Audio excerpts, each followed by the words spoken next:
Good morning, guys, and welcome to Southern Jutland. Dybbøl. Yeah, we're visiting Dybbøl Battlegrounds, which is like an old. It's not a fortress. I don't even know what it's actually called. It's a place where we had a big battle with Germany back in 1864, and it's kind of like a big deal in Danish history because we lost a big chunk of Denmark to Germany. Yeah, and Denmark is not too big to begin with, yeah. So losing part of Southern Jutland was a big deal. So we're gonna learn about that. It's right around the corner from the campground where we stayed, and I can't wait to explore this more. Max is running around, he's with my parents. Yeah, so we're gonna explore the area, see the battlegrounds, and then they have a small little museum in there where we can hopefully learn something. Yeah.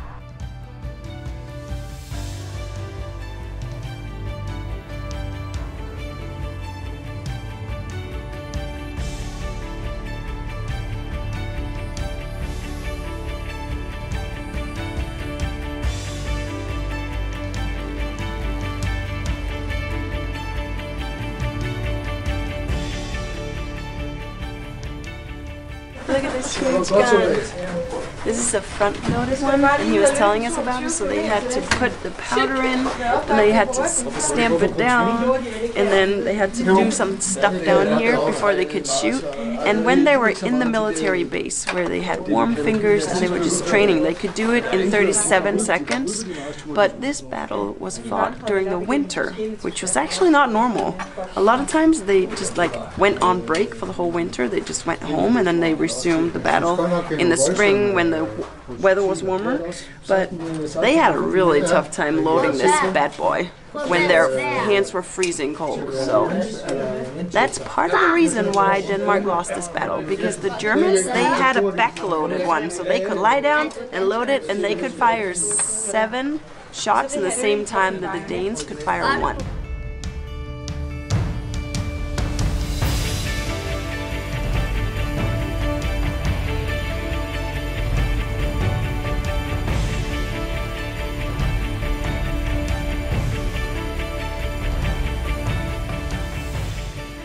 He was telling us that this building behind us, of course it's a replica, but they built it, in general they built buildings and they fought wars the way that they fought the last one. And that's not very forward thinking. I'm not sure this just applies to Denmark, pretty sure it was just a general thing, but they had these buildings and they were actually supposed to be like, it's an old-fashioned bunker. And the ceilings were 2 feet deep, so 60 centimeters. They were built because the old kind of cannons, they had like fireballs that went like this, and they would almost always land on the roof. So that's why they were really thick on the roof line. But then in this war, the Germans, they switched to another kind of cannon, and it shot a lot more directly. So they actually had firebombs going through the windows. So they had to instead dig down into the ground. It was very inefficient, but it was kind of the only option that they had. In general, don't fight a war, but if you're gonna do it, don't just repeat what you did last time, because that might be a bad idea. Yeah. Do you want to go to the bunker?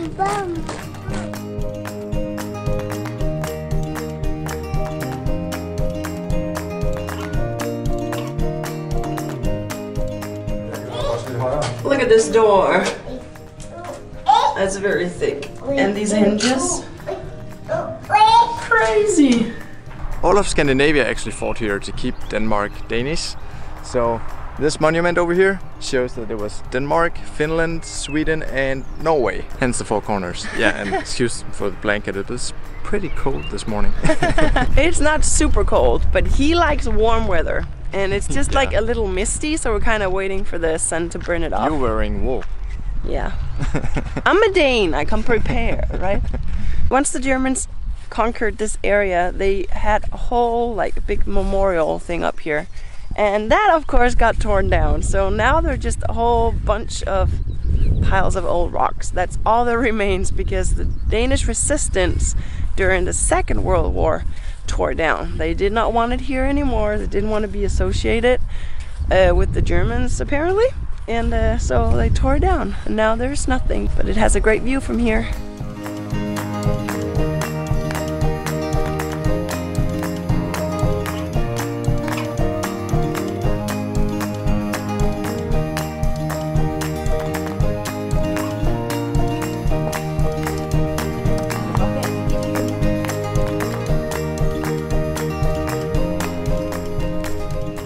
It's so funny they completely rebuilt this whole area. And I'm really not a big fan of war, but I love history.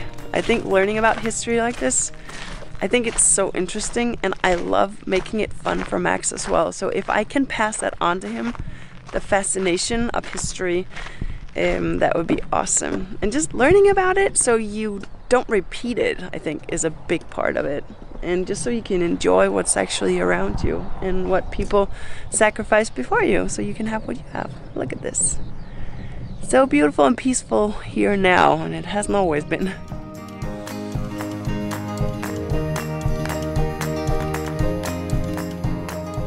You want to take a nap here?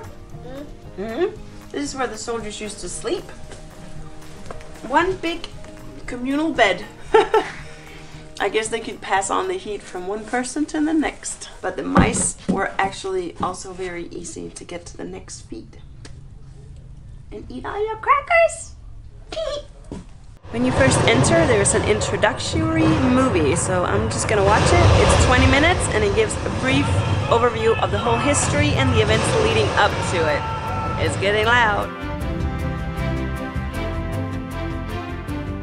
I want to give you a brief review of what actually happened in this area, because as always when you have a border country, areas have belonged to different countries for different periods of time. That's just the way it has always been in Europe, and because this part is the country, the area right between Denmark and Germany, it has belonged to both Denmark and Germany for long periods of time. The southern part of Jutland was Slesvig, Holstein and Lauenburg, 3 fyrstendømmer. These 3 fyrstendømmer, they were a part of Denmark, but they were not a part of the kingdom.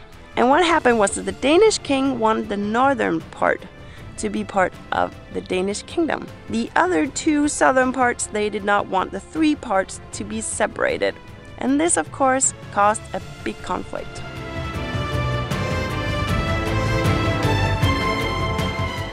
They had a war and Denmark won, so they kind of remained as part of Denmark. But about 10-15 years later, in 1864, is when there was this big battle. The ultimate battles took place right on these grounds, and Denmark ended up losing that war. So we lost all 3 of those fyrstendømmer, and that was actually 40% of the whole Danish land area.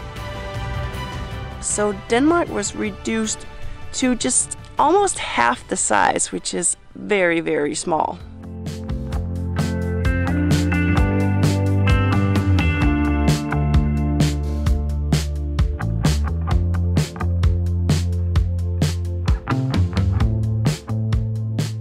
This mill is featured on so many things dating back to that war, and I think it's because the couple that owned it was very, very positive for the soldiers to be around. So they really contributed a lot in keeping the morale high. So I think that's why it's kind of iconic. From Sønderborg, which is in there, you can see the mill because it's up so high and it levels goes down very steep into the city.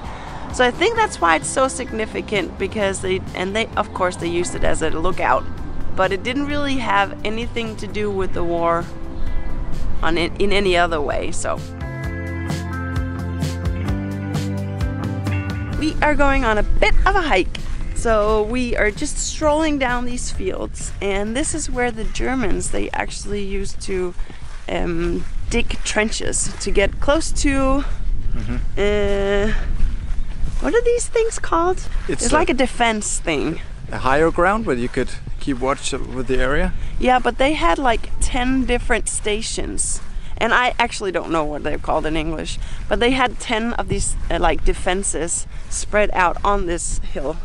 And then the Germans, they needed to get close to them, so during the night they dug trenches to get closer and closer. That's the way they conquered this area. So we're gonna find some trenches, maybe. You see all the bumps in the field? The soldiers would lay behind all of these little bumps and shoot each other.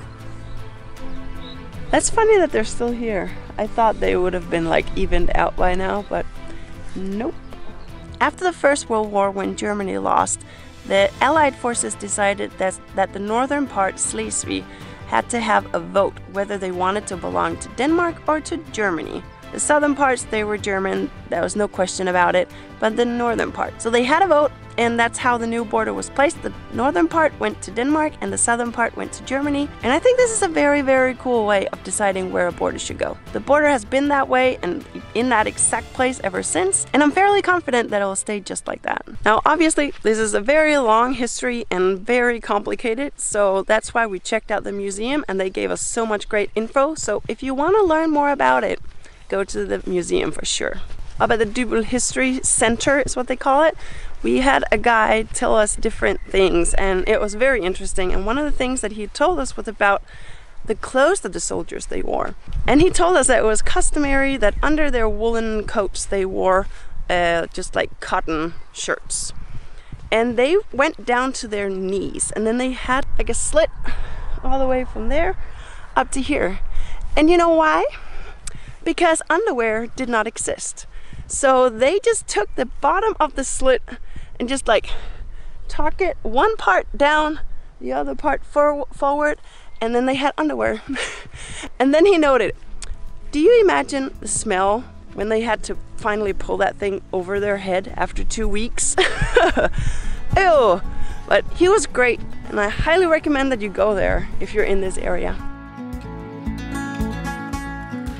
We really enjoyed checking out this history center, and I think I even mentioned in the beginning that there was a small museum there, and I don't know why I've never heard more about this museum because it's great and it's not even that small. Like, it's kind of smallish inside but has a huge outside part, which is fantastic. So you can just walk around and explore on your own. As an individual, it's great, but if you're a family too, that's amazing. I'm trying to include the ticket prices to the places that we go in Denmark in my videos recently, because I want to give you guys a realistic view into what prices look like in Denmark. Scandinavia in general are in the higher price range of places you can go on your vacation, but I just want to show you this beautiful country. If you're going to Southern Jutland and want to see different things, then consider getting the Star ticket.